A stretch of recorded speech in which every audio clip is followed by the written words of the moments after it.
Hello friends, రోజు చేసుకునే విధంగా కాకుండా సింపుల్గా వెజిటేబుల్ ఇడ్లీ హెల్తీగా ఉంటుంది, టేస్టీగా ఉంటుంది. చాలా ఈజీగా చేసుకోవచ్చు. మనం ముందుగా కలుపుకున్న పిండిలో సాల్ట్ వేసుకొని ఇడ్లీ ప్లేట్స్లలో వేసుకోవాలి.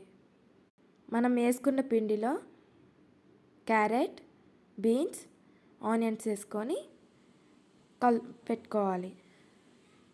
ఆనియన్స్ ఆప్షనల్, ఇష్టం ఉంటే వేసుకోవచ్చు, లేకుంటే లేదు. వెజిటేబుల్స్ వేసుకుంటే చాలా హెల్తీగా ఉంటుంది.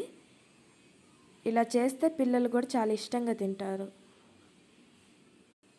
ఇలా 3 ప్లేట్స్కి వేసుకొని మూత పెట్టుకోవాలి. ఉడికిన ఇడ్లీని సర్వ్ చేసుకుంటే ఎంత హెల్తీ ఇడ్లీలు రెడీ.